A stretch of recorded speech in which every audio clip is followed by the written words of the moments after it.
We are going higher. 안녕하세요 여러분. 새로운 인사 방법으로 찾아뵈는 이류아비입니다. 시청해주시는 구독자 여러분들과 함께 더 높은 곳으로 가자는 취지로 야샤임의 오프닝 가사를 오마주해보았습니다. 14화에 이어서 야샤임의 15화도 대략적으로 제가 추측한 스토리대로 큰 그림은 흘러간 것 같네요.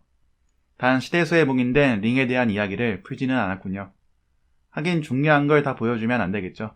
대부분 흥분하며 칭찬 일색이지만 저는 리뷰하는 입장에서 객관적으로 브레이크를 한번 걸어보고 새롭게 던져진 떡밥에 대해 이야기해볼까 합니다. 그럼 리뷰 시작하겠습니다. 줄거리를 리뷰하면서 리쿠가 무슨 바람이 불어서 야샤이메에게 이야기를 들려줄까 의문이 들었는데 이것은 리쿠가 시청자들에게 설명해주는 특별편으로 보는 것이 맞는 것 같군요. 예전 이누야샤와 금강의 오리지널 에피소드처럼요. 일단 리쿠의 첫 대사에서 그가 시간여행자라는 것을 알 수 있는데요. 잡지의 키린 일족은 시간여행 능력을 가지고 있다고 하더라고요. 이거 미리 알았으면 15화 분석이 조금 더 달라졌을 것 같은데 암튼 리쿠가 현재가 2020년이고 18년 전인 2002년의 이야기를 들려줍니다. 리쿠는 이데오 센키와 이야기를 나누는데 원래는 흑진주를 만드는데 100년이 걸릴 것을 리쿠가 가져다준 무지갯빛 진주와 이자요이의 연지 덕에 4년으로 단축시킬 수 있었다 말합니다. 그리고 흑진주를 이누야샤에게 전해줄 것이라 말하죠. 리쿠는 호센키에게 이자요이의 조개 연지를 함께 가져다 주라고 말합니다. 15화는 리쿠가 흑진주를 만드는 시간을 단축한 의도가 무엇인지를 찾는 것이 핵심이라 볼 수 있겠습니다. 2002년 마을의 모습은 네노쿠비가 퇴치된 이후로도 마을에 아직까지 네노쿠비의 잔해가 남아있었고 키노와 교쿠토의 모습이 보이네요. 킨코토는 조개 요괴를 보았다 말하는데 호센키가 이누야샤에게 흑진주를 건네주고 있었죠. 이데오 센키는 아버지인 선대호 센키의 금강창파를 이어받은 이누야샤에게 금강창파를 보여주면 이누야샤가 원하던 흑진주를 주겠다고 말합니다. 이 대화를 통해서 흑진주 제작을 요청한 것은 이누야샤라는 것을 알 수 있겠네요. 나름 아버지의 무신경한 것처럼 보였지만 아버지의 묘를 다시 찾아갈 생각이었나 보군요. 선대호 센키의 신세를 진 이누야샤는 흔쾌히 보여주겠다 하고 이대는 감격에 겨워하네요. 근데 금강창파로 자신의 집을 부수네요. 가영이는 화나서 안자로 혼내는데 근데 그건 그렇고 이누야샤 안자 당할 때마다 1화부터 저 손 모양 뭔가요? 이데오 센키는 흑진주에 얽힌 이야기를 들려주는데요. 흑진주는 이자요이가 흘린 눈물이었고 계대장이 돌아가실 때 흘린 눈물을 보옥으로 바꾼 뒤 철새화와 자신의 묘로 이어지는 길을 봉인하여 이누야샤의 눈에 넣었다 하는데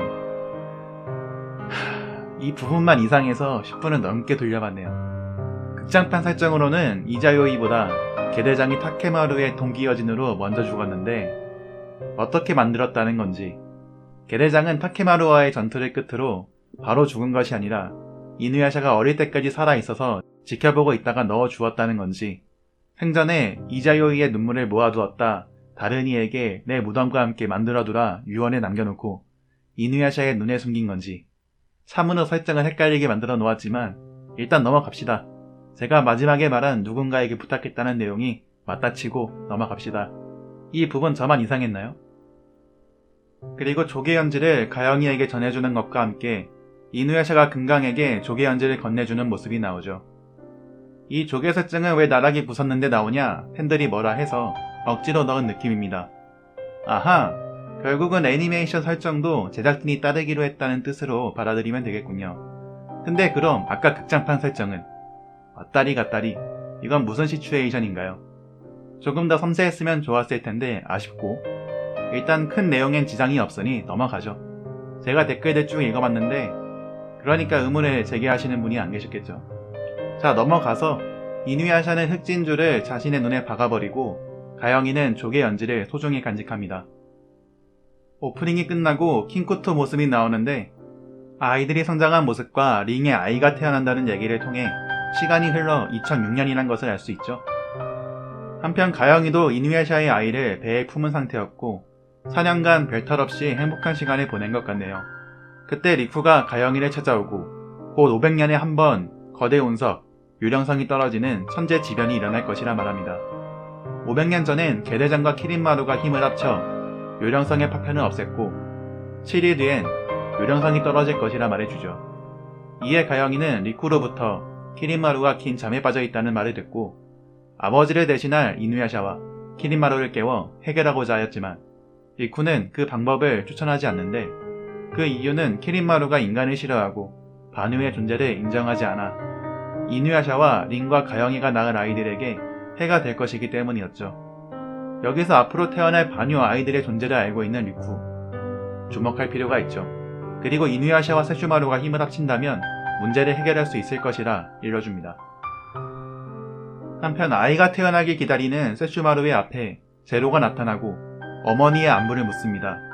제로는 세슈마루의 반유 딸의 존재를 알고 있었고 이들의 대화를 통해서 이들이 과거에 만난 적이 있다는 것을 알 수 있고 세슈마루 또한 그들의 정체와 무엇이 목적인지 알고 있다 볼 수 있겠습니다.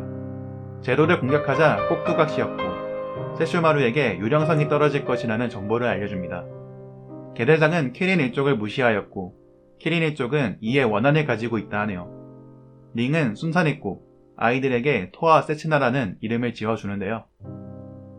옛날에 토아는 영원, 세츠나는 찰나라는 뜻으로 예전에 이게 떡밥이고 원래 하나로 태어날 게 둘이 되어 언젠가 한쪽이 죽어야 한다라는 풀이가 나돌았는데 여기까지 스토리가 진행된 걸로 볼 때 토아는 요괴로서 영원한 삶을 사는 세슈마루를, 세츠나는 인간으로서 요괴에 비해 순간의 삶을 사는 인간인 자신을 본따 이름을 지은 것 같네요. 세슈마루는 제루의 미합으로부터 벗어나기 위해 태어난 아이들을 데리고 자질시험이란 말을 남기며 떠나는데요. 제루의 미합을 말하면 걱정할 링을 생각해 숨기는 의도는 오케이. 근데 아이를 낳자마자 링에게 차가운 세슈마루의 태도는 이누야샤 왕개편의 모습과 괴리감이 있어 보입니다. 명계에서 마마님 말맞다나 그 난리를 치고 매번 옷감을 가져다 준 다정한 모습이 있었는데요. 여기서 가영이 역시 사원의 구소를 없앤 간 무녀답군요. 다른 안면인식 장애가 있는 듯한 캐릭터랑은 달라요. 세슈마루의 이상한 행동을 감지하고 리쿠로부터 들었던 키린마루의 이야기를 꺼냅니다. 가영이가 키린마루를 알고 있다는 것에 놀랄만도 한데 일단 포커페이스를 유지하는 세슈마루, 그리고 그런 그를 믿는다며 아이들과 낳자마자 생이별한 링. 자케는 가영이에게 쪽지를 건넵니다. 요량성의 파편을 격퇴할 일시와 장소였죠. 근데 여기서 주목할 것은 왜 혼자서 충분한데 이누야샤를 불렀냐 하는 겁니다. 세슈마루의 성격은 다른 이에게 도움을 바라지도 받기도 싫어하는 성격이죠. 그들을 부른 것에 그 어떤 의도가 있지 않았을까 생각이 드는군요. 그리고 매정한 세슈마루를 대신해 비는 자신에게 맡기라며 자상한 아버지 같은 모습을 보여주는 킹켄. 아이를 데려가던 세슈마루를 제로의 사주를 받은 여화가 감시하고 있었고 세슈마루는 금색과 은색 진주를 빼왔습니다. 아이를 시대수에 놓고 자켓을 통해 결계를 펼친 뒤 금색과 은색 진주를 아이들의 눈에 넣어줍니다. 킹켄의 활약으로 아이들은 제로로부터 기척을 숨길 수 있었고 다가오는 유령성을 파괴할 장소인 마마님의 궁전으로 갑니다. 근데 왜 하필 이곳에 요령성이 떨어지고 그 요령성엔 요괴가 있었을까요?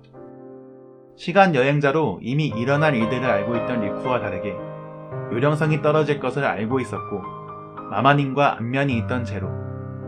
이것이 과연 우연이었을까요? 저 요괴의 정체는 무엇일까요? 아무튼 세슈마루의 폭세화와 이누야샤의 명도자느파로 요령성을 파괴합니다. 근데 남은 파편이 어디론가 향하는데 새로운 떡밥을 뿌려주는군요. 한편 제로는 키린마루를 깨우고 여기서 키린마루는 의문의 말을 하는데요. 요령성을 계대장의 아들들이 없앴을 텐데 라고 말합니다. 저는 여기서 한 가지 추측을 하는데 이때의 키린마루는 리쿠처럼 어떤 문제를 해결하기 위해 다른 곳에 시간 여행하고 있었고 현 시점에서 어떤 일이 벌어질지 알고 있었다. 그래서 계대장의 아들이 요령성을 파괴할 것을 미리 알고 있었다. 그런데 제로가 키린마루를 깨웠다. 여기서 잠에서 깨운다는 것을 시간 여행 중이었던 키린마루를 불러냈다고 표현하였다 생각이 들고 근데 세슈마루가 린과 결혼하여 반유를 낳았다는 것에 놀라는데 그것이 그가 예전에 경험하지 못하였던 새로운 사건이다 라고 볼 수 있겠네요. 그리고 또 새로운 떡밥이 던져지는데요. 제로가 이대로는 세슈마루도 재앙에 삼켜져 멸하고 말겠지라고 하는데, 재앙이라 표현한 것은 천재지변, 즉 운석을 뜻하는 말이고, 아까 떨어진 파편이 세슈마루와 이누야샤 일행들에게 큰 재앙을 불러올 것을 암시하는 듯합니다. 즉 여기서 반요를 노리는 키린마루 제로가 서브보스, 운석 파편의 재앙이 진 보스로 등장할 것을 예고하는 것이죠. 그리고 여기엔 사원의 구슬의 예언이 얽혀 있습니다. 키린마루는 반요에게 쓰러질 것이라 추측이 되고 있지만 운석에 남겨졌던 존재 또한 가능성을 남겨두고 있는 것이지요. 이는 드래곤볼 인조인간 셀편에서 망한 미래를 구하기 위해 과거로 온 트랭크스처럼 리쿠 또한 그러지 않았을까라는 추측을 하게 됩니다. 일단 전작에서 최종 보스 사원의 구슬의 예언을 믿고 있는 자체가 키린마루 진영이 나락처럼 조종당하는 잠긴말에 불과하다는 것을 알게 해줍니다. 세슈마루와 키린마루가 연합하여 이누야샤를 처치하러 가고 뱃속에 있던 모로아가 태어남으로써 요령상을 파괴한 뒤 어느 정도 시간이 흘렀음을 알 수 있겠네요. 그들이 온다는 것을 미리 알고 있는 그들은 모로아를 하치해명을 통해 피신시킵니다. 그리고 세슈마루는 가영이와 이누야샤를 진주에 있는 아버지의 무덤으로 보냅니다.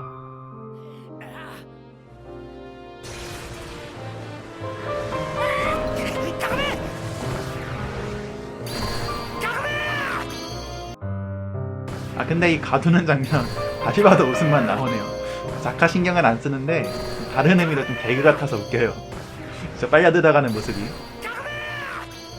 또한 자켄의 대사에서 또 떡밥을 뿌려두는데요. 언젠간 뭔가에 도움이 될 때가 있다는 말을 통해 아까 얘기했던 것처럼 최종 배우가 남겨져 있다는 뜻이고, 세슈마루는 이를 알고 있으며 그렇기에 키린마루와 연합을 한 것으로 보입니다. 리쿠는 이 모습을 지켜보고 이렇게 되는 것을 의도하였다 볼 수 있겠죠. 과연 그가 본 미래의 모습은 어떤 모습이었고, 그가 의도한 진주를 통해 이누야샤를 구함으로써 어떤 결과를 가져오게 될까요? 마지막으로 리쿠는 낚시하며 얘기하는데요. 낚시라는 건 떡밥을 또 뿌리고 있으니 물어라 라는 뜻인 것 같고, 그가 하는 대사들은 시청자들에게 하는 말로 들리네요. 풍류를 즐기듯 천천히 지켜보라는 것 같습니다. 작화는 그렇다 치고 떡밥을 일부 회수하고 흥미로운 떡밥을 많이 던진 15화였네요. 아무리 생각해도 1기로 끝나기엔 어려운 감이 있다 싶은데, 이번 화를 정리하자면 리쿠는 시간여행자로 이미 미래에서 일어난 일들 때문에 과거에서 흑진주를 통해 이누야샤를 살리는 것을 의도하였다. 그리고 훗날 명도자나파가 큰 역할을 하게 될 것이다. 둘째, 제로는 게일 쪽에 반감을 가지고 있다. 근데 키린마루의 덤덤한 태도를 보아선 개인적인 원한일 가능성이 높다. 무시를 당했다는 것도 투하왕을 연모하다 차였을지도 모른다. 이는 세슈마루 어머니와 관련이 있을 것으로 추측이 됩니다. 셋째, 제로와 키린마루 외에 배우가 존재한다. 제로와 키린은 게덴전과 같이 인간을 사랑한 세슈마루에게 나타날 재앙에 대해서 알고 있고, 14화의 대사를 통해 리쿠 또한 알고 있다. 이것은 요행상에 나타난 요괴, 그리고 떨어진 파편과 관련이 있을 수가 있다. 넷째, 사원의 구슬 때문에 키린마루를 죽일 자가 반요라고 혼란을 주며 야샤이미와 리쿠일 가능성이 있지만 반요가 아닐 가능성도 존재하고, 요행성에 있던 것 또한 인간도 요괴도 아닌 존재일 수 있다. 그리고 사원의 구슬 예언을 신뢰하기 어렵다. 이누 가영은 세슈마루와 결탁해 자신들에게 어떤 일이 생길지 어느 정도 알고 있었을 것이다. 세슈마루와 요행성을 파괴하고 모로아가 태어나기까지의 시간텀이 중요한 포인트가 될 것이다. 여섯째, 세슈마루와 자케는 그 시간의 텀에서 리쿠와 접촉했을 가능성이 있다.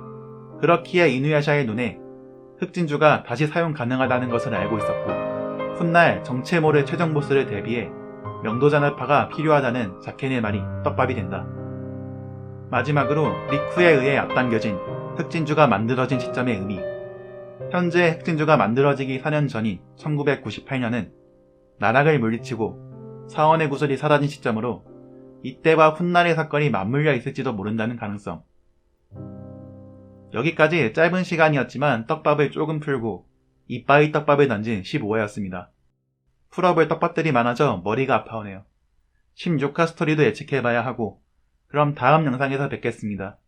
영상이 유용하셨다면 구독과 좋아요, 알림 설정 부탁드려요. 안녕!